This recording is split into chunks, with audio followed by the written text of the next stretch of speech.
नमस्कार मित्रांनो, आज आपण अध्ययन अध्यापन या घटकातील पॅव्लोवची अभिजात अभिसंधान उपपत्ती पाहणार आहोत.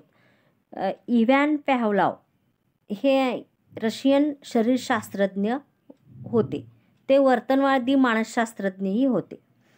पॅव्लोव याने 1927 प्रयोगशाळेत कुत्र्यावर प्रयोग करून कुत्र्यामध्ये लाळ निर्मिती कशी होते याचा अभ्यास केलेला आहे. या संबंधात त्यांनी अनेक प्रयोग करून लाळ निर्मितीचे प्रमाण देखील अभ्यासलेले आहे. तर पॅव्लोव यांचा अभिजात अभिसंधान ही उपपत्ती आहे ती याच्यावरच अवलंबून आहे. आता अभिसंधान म्हणजे काय हे समजून घेण्यासाठी आपण व्यवहारातील काही उदाहरणे बघूया. लहान मूल दिवा दिसताच त्याला हात लावण्याचा प्रयत्न करते. दिवा या उद्दीपकाला हात लावणे ही काय प्रतिक्रिया झाली, परंतु हाताला चटका बसताच मूल हात मागे घेते. आता ही जी घटना आहे ज्या दिवशी घडते त्यानंतर कधीही दिवा दिसला की मूल काय करतो, हाताला चटका देणारा पदार्थ असं त्यानं गृहीत धरलेलं असते, म्हणून दिव्याजवळ जात नाही. म्हणजेच काय, दिवा आणि वेदना हे सहचर्य त्याच्या मनामध्ये निर्माण झालेलं असतं. मग दुसरं एक उदाहरण आपण पाहूया. आपल्या परिचित उदाहरण आहे. डॉक्टरला पाहिलं की काय करतात, लहान मुलं रडायला लागतात. कारण डॉक्टर काय करतात, इंजेक्शन देतात आणि इंजेक्शनमुळे त्यांना वेदना होते. यामध्ये सुद्धा हे उद्दीपक आणि प्रतिक्रिया बघा, इंजेक्शन आणि वेदना हे याच्यामध्ये समीकरण तयार झालेलं आहे. आता डॉक्टर दवाखान्याची पायरी जरी चढली तरी लहान मुलं काय करायला लागतात, रडायला लागतात. म्हणजे याच्यामध्ये सहचर्य काय निर्माण होतं, डॉक्टर आणि त्याचं इंजेक्शन आणि वेदना. तर हे समजून सांगण्यासाठी, हे अभिसंधान कसं घडतं हे पाहण्यासाठी आपण एक प्रयोग बघूया पॅव्लोव यांनी केलेला. या प्रयोगामध्ये पॅव्लोव यांनी काय केलेलं आहे बघा, की प्रयोगशाळेत त्यांचा जो पाळलेला कुत्रा आहे, नेहमीच्या सवयीचा जो कुत्रा आहे, त्याला एका लाकडी खोक्यात पट्ट्याच्या सहाय्याने जकडून ठेवले. त्या खोलीत कुत्र्याचे अवधान विचलित होणार नाही याची काळजी त्यांनी घेतलेली आहे. प्रयोजकाने केलेल्या कृतीशिवाय कोणत्याही प्रकारचा आवाज, वास, प्रकाश इत्यादीकडे त्याचे लक्ष वेधले जाणार नाही अशी व्यवस्था त्यांनी तिथं केलेली होती. आणि कुत्र्याच्या लाळग्रंथीला काचेची नळी जोडली व तिचे दुसरे टोक एका काचेच्या मोजपात्राशी जोडले. यानंतर त्यांनी काय केलं, तर एक विशिष्ट आवर्तन शक्तीचा घंटानाद करण्यात आला. घंटानाद ऐकून कुत्र्याने काय केलं, तर कान टवकारले आणि इकडे तिकडे ते प्रतिक्रिया देऊ लागले. आता हा घंटानाद चालू असतानाच त्यांनी काय केलेलं आहे, घंटानाद चालू असतानाच त्याचा जो जेवणाचा डबा आहे, खाण्याची त्याची जी थाळी आहे, अन्नाची थाळी, ते त्याच्यासमोर ठेवलेली आहे. तर ते अन्नाची थाळी पाहिल्याबरोबर काय होतं, तर कुत्र्याच्या तोंडातून लाळ निर्मिती व्हायला लागते. प्रथम विशिष्ट आवर्तन शक्तीचा घंटानाद आणि लगेच अन्नथळी देणे ही क्रिया वारंवार आवर्तनाने काय केलेली आहे, पॅव्लोव यांनी केलेली आहे.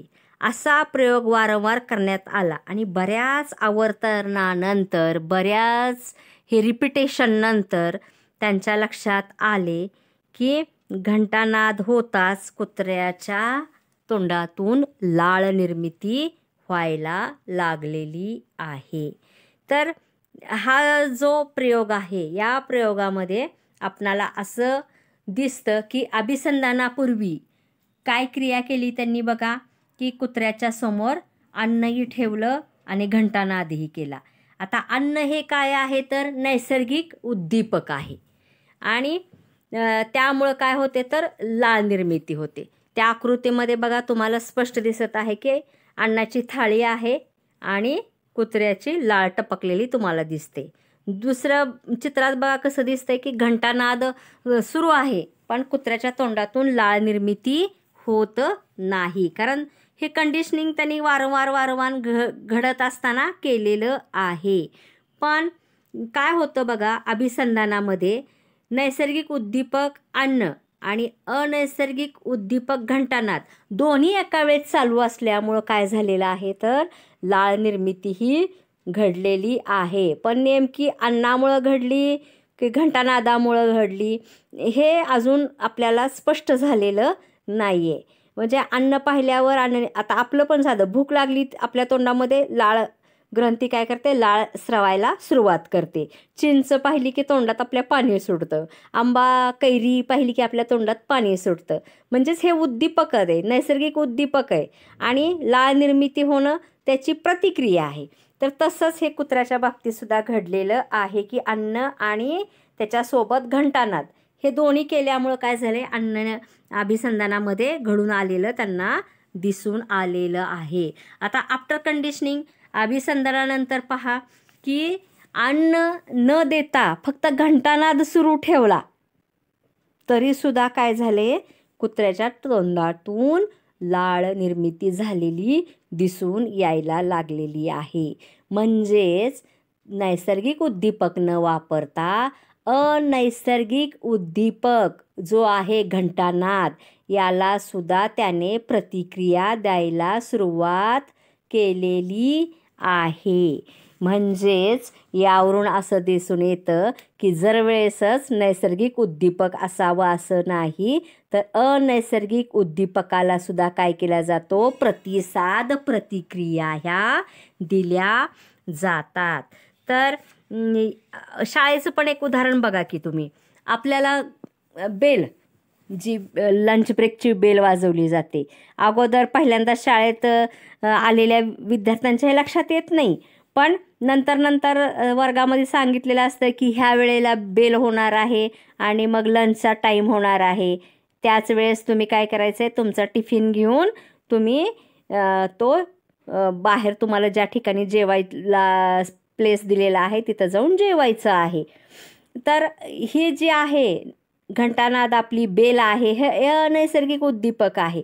वर्गात घड्याळ असू दे किंवा नसू दे, पण घंटा वाजली की विद्यार्थी काय करतात, सगळं दप्तर भरतायत, फक्त टिफिन घेतात आणि आपल्याला दिलेल्या जागेवर जाऊन टिफिन खायला सुरुवात करतायत. ह्याचं एक उदाहरण आहे. आता याने जे हा प्रयोग केला, या प्रयोगाचं वैशिष्ट्य जर आपण पाहायचं ठरवलं, पॅव्हलॉवच्या उपपत्तीचे वैशिष्ट्य, तर काय बघा की अध्ययनासाठी मर्मदृष्टी लागते किंवा आकलन क्षमता लागते असं पॅव्हलॉवने मान्य केलेलं आहे. पॅव्हलॉव काय म्हणतो तर अध्ययन क्षमता म्हणजेच उद्दीपकाला प्रतिक्रिया अभिसंधित करण्याची क्षमता व ही क्षमता मज्जा संस्थेच्या रचनेवर अवलंबून असते. तसेच पॅव्हलॉवच्या मते नैसर्गिक उद्दीपक, अनैसर्गिक उद्दीपक, नैसर्गिक प्रतिक्रिया याचे सातत्याने पुनरावर्तन केल्यास अनैसर्गिक उद्दीपकास आणि प्रतिक्रियासुद्धा बळावते. त्याचबरोबर ह्या उपपत्तीमुळं काय होते तर चांगल्या सवयी लावायला, स्वयंचलित वर्तन घडायला, विविध कौशल्याचा विकास घडायला हे पॅव्हलॉवची उपपत्ती कारणीभूत ठरते. ही याची वैशिष्ट्ये आहेत. आता अभिजात अभिसंधानाचं शैक्षणिक महत्त्व काय आहे ते आपण थोडक्यात बघूया. कृतीवर भर. आता यामुळं काय होतंय, वर्गामध्ये सुद्धा तुम्ही जर विविध कृती ॲक्टिव्हिटीज जर विद्यार्थ्यांना करायला लावल्या तर त्याचं अध्ययन व्यवस्थित होतं असं पॅव्हलॉवचं मत आहे. त्याचबरोबर सहचर्य संबंधावर भर. सहचर्य म्हणजे एक दुसऱ्याशी संबंध जोडता आला पाहिजे. म्हणजे नैसर्गिक उद्दीपक आणि अनैसर्गिक उद्दीपक हे दाखवत असताना सुद्धा तुम्हाला काळजी घ्यावी लागणार आहे. का तर सहचर्य संबंध हा महत्त्वाचा आहे. कुठल्या गोष्टीची तुम्ही सहचर्य घडवून आणणार आहात ते ठरवणं सुद्धा महत्त्वाचं आहे. कारण बघा, लहान वर्गामध्ये जर 2 हत्तीची चित्रे दाखवून 2 हा शब्द व संख्या परिचित करून देताना केवळ हे चित्रच वापरले तर 2 हत्ती असा चुकीचा संबंध प्रस्थापित होण्याची शक्यता आहे. म्हणून वेगवेगळ्या वस्तू किंवा चित्रे वापरून ही संकल्पना काय केली पाहिजे, स्पष्ट केली पाहिजे. योग्य सवयी लावणे, या उपपत्तीनुसार त्यांनी काय सांगितलेलं आहे, जे काही चांगल्या सवयी आहेत हे विद्यार्थ्यांना लावायला ही उपपत्ती महत्त्वाची ठरते. याच्या साहाय्यानं सवयी, स्वयंचलित वर्तन, विविध कौशल्य विद्यार्थ्यांना बालपणीच लावल्या तर काय होणार आहेत, पुढं त्या अंगीकारल्या जाणार आहेत. स्वच्छतेची असेल, टापटीपणाची असेल, नीटनेटकेपणाची असेल, ह्या सगळ्या सवयी त्यांना लहानपणीच लागतात. आणि यासाठी शिक्षकांनी काय केलं पाहिजे, प्रयत्न सातत्याने करत राहिलं पाहिजे. त्यांना सतत सांगितलं पाहिजे, आता तुम्ही टिफिन खाल्लाय, जे काही खाली तुम्ही खरकटं सांडलेलं आहे ते स्वच्छ करायची जबाबदारी तुमची आहे. जर तुम्ही ते केलं नाही तर काय होणार आहे, तुम्हाला शिक्षा होणार आहे. असं जर सांगितलं तर टिफिन खाल्ल्यानंतर विद्यार्थी काय करतात, आपण जे काही खाली सांडलेलं आहे ते सगळं भरून कचरापेटीत टाकतात. तसेच युनिफॉर्म पण स्वच्छ असला पाहिजे, नखं काढलेली असली पाहिजेत, केस चांगले विंचरलेले असले पाहिजेत, स्वच्छता राखली पाहिजे.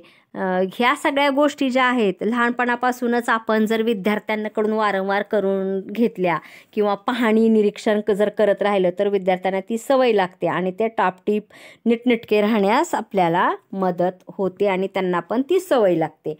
म्हणजे एक मूल्यसुद्धा त्यांच्या अंगात जोपासलं जातं, स्वच्छतेचं मूल्य.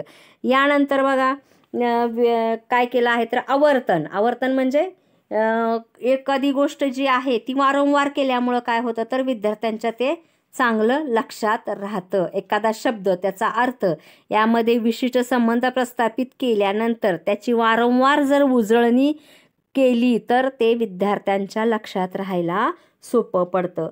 त्याचबरोबर सवयीचे निकसन, एखादी सवयी काय करायची आपल्याला चुकीची असेल तर ते घालवण्यासाठी काय केलं पाहिजे, उद्दीपक विलोपनाच्या गुणधर्माचा वापर हा केला पाहिजे. ती सवय आपल्याला घालवायची असेल तर वारंवार त्याला टोकलं पाहिजे, त्याला सांगितलं पाहिजे, तू नखं कुरतडतो बघ, तू व्यवस्थित तुझं बोलणं नाही किंवा तू मध्ये शब्दप्रयोग करताना तू उच्चारण थोडं तुझं वेगळं आहे, असं जर त्याला आपण सांगितलं वारंवार तर काय होणार आहे, त्याच्यामध्ये त्याची सुधारणाही होणार आहे. त्याचबरोबर पारितोषिकाचा उपयोग आपण शिक्षकांनी केला पाहिजे. जर चांगलं वर्तन जर विद्यार्थ्यात रुजवायचं असेल तर आपण बघा महिन्याअखेरीस सगळ्यात स्वच्छ विद्यार्थी किंवा नेटनेटका विद्यार्थी, नेतृत्व चांगला करणारा विद्यार्थी यांना पारितोषिकं ठेवतो. तर हे एक योग्यच क्रिया आहे. कारण असं केल्यामुळं काय होतंय, पारितोषिक दिल्यामुळं काय होतं तर मुलांमध्ये स्पर्धा निर्माण होते आणि मग ते करण्याकडे त्यांचा कल जादा जातो आणि ते गोष्ट ते करायला लागतात. त्याचबरोबर प्रेरणा, विद्यार्थ्यांना प्रेरणा दिली पाहिजे. अभ्यासाची प्रेरणा, स्वच्छ राहण्याची प्रेरणा, इतर गोष्टी करायची प्रेरणा, त्यांना सभोवतालच्या वातावरणाचं महत्त्व सांगायचं. हे सगळं सांगितल्यामुळं, त्यांना प्रेरणा दिल्यामुळं त्यांचं अध्ययन काय होणार आहे, सुखकारक असं होणार आहे. अशा तऱ्हेनं आज आपण प्यावलाव्याची अभिसंधान, अभिपत्ती